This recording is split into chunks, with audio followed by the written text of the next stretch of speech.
నువ్వు మంచి వాళ్ళతో సద్గుణవంతులతో నువ్వు స్నేహం చెయ్యి. దుర్మార్గులతో దుష్టులతో స్నేహం చేసినావా నీ మనసు కూడా దుష్టమవుతుంది, పాడైపోతుంది, నీచమైపోతుంది అంటాడు. సాంగత్య దోషమో అంతా ఇంత ఉండదు మనిషికి. నువ్వు ఒక అపార్ట్మెంట్లో ఉంటున్నావంటే, ఒకరింటి పక్కన ఉంటున్నావంటే, ఒక లొకాలిటీలో ఉంటున్నావంటే నీ మీద చాలా పనిచేస్తుంటుంది వైబ్రేషన్స్. అందుకని నువ్వేం చేయాలి? You have to scan in which place you are staying. నువ్వు ఏ ప్లేస్లో ఉన్నావో చూసుకోవాలి. ఎవరి ఎఫెక్ట్ నీ మీద లేకుండా చూసుకోవాలి. మంచి వాళ్ళ సాంగత్యం మంచిదే, కానీ చెడ్డ వాళ్ళ సాంగత్యం పట్టినావా భ్రష్టు పడతావు. ఈ విషయాన్ని మహర్షి సామవేదంలో చెబుతారు. ప్రసున్వానయాందసో మర్తో నభస్త తద్వచః అపస్వ్యానమారాదసం హతామకం న భృగవః. చూడండి, ఇది సామవేద మంత్రం. వాచ్య మహర్షి ఋగ్వేదంలో 5 మంత్రాలను, సామవేదంలో 2 మంత్రాలు చెప్పారు. ఋగ్వేద మంత్రాల యొక్క సారాన్ని మీకు అందించాను. సామవేద మంత్రాన్ని గురించి చెప్తున్నా. ఏమంటున్నారు వాచ్య మహర్షి అని అంటే, అందాసహ, ఈ విశ్వములో నీవు చూసేటువంటి అనేక వస్తువులు, అనేక భోగ్యములు, ఇదిగో నువ్వు సముద్రాలు చూస్తున్నావు, నదులు చూస్తున్నావు, కొండలు చూస్తున్నావు, రకరకాల వృక్షములు చూస్తున్నావు, రకరకాల పండ్లు తింటున్నావు, రకరకాల మనోహరమైనటువంటి జంతువులను చూస్తున్నావు, భయంకరమైనటువంటి జంతువులను చూస్తున్నావు. మరి ఈ భోగ్య వస్తువులను ఎవరు సృజించారు అనేది చెబుతూ ఉన్నారు. అందాసహ అంటే భోగించబడేటువంటి వస్తువులు. అసలుకి ఈ విశ్వమే నీకు భోగంగా ఉన్నది. చల్లని గాలి ఇప్పుడు వీస్తూ ఉన్నది. ఏమిటిది? ఇది భోగం. బా ఏమి ఎండరా నాయన, ఈ చెమటలతో చచ్చిపోతున్నామే అంటాం. ఇదిగో అది భోగం కాదు, అది రోగం. ఇప్పుడు ఆహ్లాదకరంగా ప్రశాంతంగా మంచి చల్లని క్లైమేట్లో నేను చెప్తా ఉన్నాను మీకు, నక్షత్రంలో కూర్చొని. ఏమిటిది ఇది అంటే ఇది కూడా భోగమే. అందుకని వాచ్య మహర్షి చెబుతున్నారు, అందాసహ భోగించబడేటువంటి అనేక వస్తువులు ప్రసున్వానాయ ఎవరు సృజించాడో. చూశారా? The God who created this universe. ప్రసున్వానాయ అంటే ఎవరు సృజించాడు, ఉత్పన్నము చేశాడు. అటువంటి పరమాత్మ విషయములో నువ్వు ఏం చెయ్యాలి అనేది చెప్తూ ఉన్నాడు. మర్తోనా అని అంటే నీవు శుద్ధ మనస్సును కలిగి. అది అశుద్ధమైన మనసు అందరూ కలిగి ఉంటారు. అందుకే మాయలో కొట్టుకుని పోతూ ఉంటారు, మాయ వెంట పడుతూ ఉంటారు. వాచ్య మహర్షి అంటున్నారు, మర్తోనా నువ్వు పరిశుద్ధమైనటువంటి మనసును కలిగి ఉండి, తత్ the God who created this universe. సున్వానాయ ఎవరైతే ఈ జగత్తును సృజించాడో, భోగ్య వస్తువులను సృజించాడో, తత్ ఆ పరమాత్మను వచః అంటే కీర్తించుము, అర్చించుము అని అర్థం. వచః అని అంటే కీర్తించు. పరమాత్మను అందరూ కీర్తిస్తారా? అందరూ కీర్తించరు. స్తోత్రాలు, భజనలు ఇవన్నీ ఏమిటివి అని అంటే, ఇదిగో ఇవన్నీ దీని కిందికే వస్తాయి. ఎందుకు స్తోత్రాలు రచిస్తారు అని అంటే కీర్తనం. ఎందుకు భజనలు చేస్తారు? కీర్తనం. ఆరాధనం, చింతనం, స్మరణం. వాచ్య మహర్షి చెబుతూ ఉన్నాడు, తత్వచః, నీవు ఆ పరమాత్మను కీర్తించుము అంటే స్మరించుము అని అర్థం. ఇంకా కూర్చొని నువ్వుగా పాటలు పాడమని కాదు. వేద ఋషుల యొక్క ఆంతర్యం ఎలా ఉంటుందంటే, ఆ పదాన్ని బట్టి మనము పిచ్చోళ్ళు కాకూడదు. వాళ్ళు చాలా మార్మికంగా మాట్లాడతారు. అంటే నువ్వు పరమాత్మను చింతించినా, ధ్యానించినా, కీర్తించినా, ఏం చేసినా అదంతా వచః అంటే సేవించుము అని అర్థం. వష్ట అంటున్నాడు చూసారా? మర్తోన వష్ట. వష్ట అంటే ప్రయత్నం చెయ్యి. అది నువ్వు ప్రయత్నం చేయాలి. నువ్వు మోహములో పడ్డానికి ప్రయత్నం అవసరం లేదు.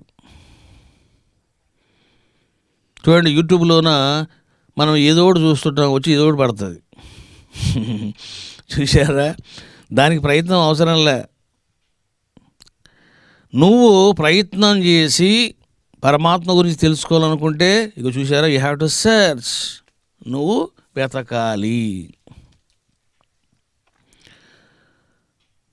వెతకాలి.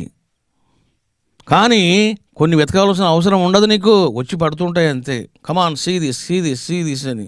చెడిపో, తొందరగా చూసి చెడిపో, డైవర్ట్ అయిపో అని.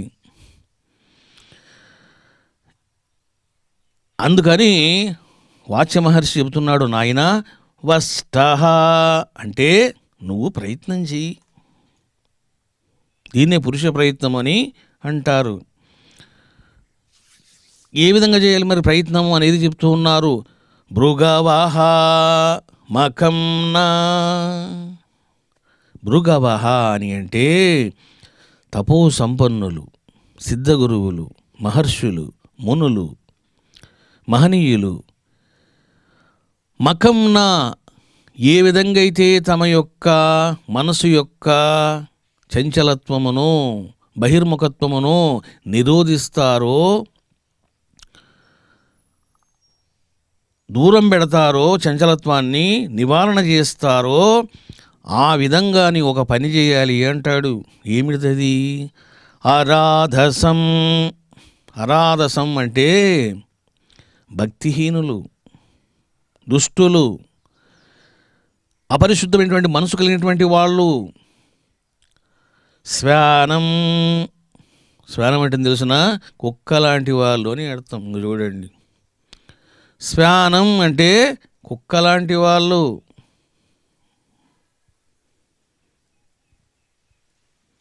కుక్కలాంటి మనుష్యులను, భక్తిహీనులను, నటించే వాళ్ళను, డబ్బు కోసము దగా చేసే వాళ్ళను, నాటకాలు ఆడేవాళ్ళను ఏం చెప్తున్నారు మహర్షి వారు అని అంటే, అపహత నీవు దూరం పెట్టు, నివారించు. చూశారా ఎలా చెప్తున్నారు? తపోసంపన్నులైనటువంటి మహనీయులు ఏ విధంగా అయితే తమ మనసు యొక్క చంచలత్వాన్ని నివారణ చేస్తారో, ఆ విధంగా నీవు భక్తిహీనుల యొక్క సాంగత్యమును, నీచమైనటువంటి మనస్సు కలిగినటువంటి వాళ్ళ యొక్క సాంగత్యమును దూరంగా ఉంచు, నివారించు. అప్పుడే నువ్వు బాగుపడతావు అని చెప్పడం జరిగింది.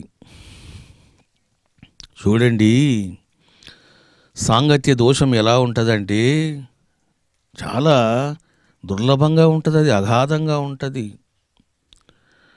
Omicron virus ఎక్కడొచ్చింది? సౌత్ ఆఫ్రికాలో వచ్చింది. చూడండి, ఈరోజు ప్రపంచమంతా ఒమిక్రాన్తో బాధపడుతూ ఉన్నారు. కరోనా ఎక్కడ పుట్టింది? చైనాలో పుట్టింది. ఈ సంవత్సరం కూడా ఇంకా మళ్ళీ బాధపడుతూ ఉన్నారు. అంటే ఇప్పుడు ఏమైంది? ఆ కరోనాయే మరి యొక్క కొన్ని శక్తులతో మళ్ళీ ముందుకొచ్చింది. ఇక్కడ ఏమి లేదు. ఒమిక్రాన్ అంటే శక్తివంతమైనటువంటి బాగా పరివర్తమైనటువంటి వైరస్. అందుకని అది ఏం చేస్తుంది? ఇప్పుడు ఆట ఆడిస్తుంది. చూసారా? ఓహో, మీరంతా వ్యాక్సిన్స్ వేసుకుంటారా? చూసారా? కోవిషీల్డ్ వేసుకుంటారా? కోవాక్సిన్ వేసుకుంటారా? ఓకే, మరి నేను కూడా శక్తి పెంచుకుంటా. మీరే నా శక్తి పెంచుకునేది. చూసారా? ఎందుకు మనం వ్యాక్సిన్ తీసుకున్నాం అంటే to get resistance, to get immunity. అంటే మనమంతా రెసిస్టెన్స్ను, ఇమ్యూనిటీని పెంచుకోవడానికి వ్యాక్సిన్ తీసుకున్నాం. మరి కరోనా ఏం చేసింది? నేను కూడా శక్తి పెంచుకుంటా అని చెప్పి, చూసారా, శక్తివంతమైనటువంటి మళ్ళీ ఒక వైరస్ పుట్టింది. ఎక్కడి నుంచి పుట్టింది? అది కరోనా నుంచే పుట్టింది. మరి సౌత్ ఆఫ్రికాలో ఎందుకు పుట్టింది? చూసారా? ఏదో ప్రపంచంలో ఒక మూలన ఒకటి పుడితే ప్రపంచమంతా దాన్ని అనుభవిస్తూ ఉన్నది. ఎందుకు తెలుసునా? సాంగత్య దోషము. ఏమిటిదండి ఆ సాంగత్య దోషము అని అంటే, travellings, Hyderabad to South Africa, China to South Africa, America to South Africa, India to South Africa. ఎప్పుడైతే నీకు సాంగత్యం ఉన్నదో, చూసారా, you have to experience effect. నువ్వు ప్రభావాన్ని నోచుకొనక తప్పదు. చూసారా? ఇట్లా ఉంటుంది కర్మ సిద్ధాంతం. చాలా అప్రతిహతంగా ఉంటుంది అది. అందుకని నువ్వేం చేయాలి? నీ యొక్క ఫ్రెండ్స్ కానీ, నీ యొక్క బంధువులు కానీ, నీ యొక్క ఆప్తులు కానీ, నీ యొక్క పరివారం కానీ, నీ కుటుంబ సభ్యులు కానీ ఎలా ఉండాలి? వాళ్ళు పరిశుద్ధమైన మనసు కలిగిన వాళ్ళే ఉండాలి. వీడు నా బంధువు అనుకొని నువ్వు వాడితో సాంగత్యం చేయమాక. వాడు మంచివాడైతేనే ఆ బంధువుతో సాంగత్యం చేయి, లేదా వాడిని విసిరిపాడి. అవసరం లేదు నీకు అటువంటి వాడు.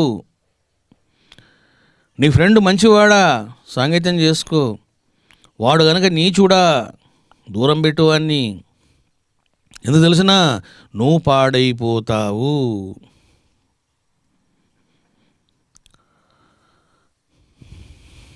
ఈ రకంగా వాచ్య మహర్షి చాలా చక్కగా చెప్పడం జరిగింది. ఏమని? పరిశుద్ధమైనటువంటి మనస్సు కలిగి నువ్వు ఉండాలి. అపరిశుద్ధమైనటువంటి మనసు ఎలాంటిది? కుక్క లాంటిది అన్నాడు. కుక్క ఏం చేస్తుంది? అశుద్ధం తింటుంది. అది అన్నం తింటుంది, అశుద్ధం కూడా తింటుంది. అది నీచుడు కూడా అంతే. అందువల్ల నువ్వు చాలా జాగ్రత్తగా ఉండాలి అని చెప్పడము జరిగింది.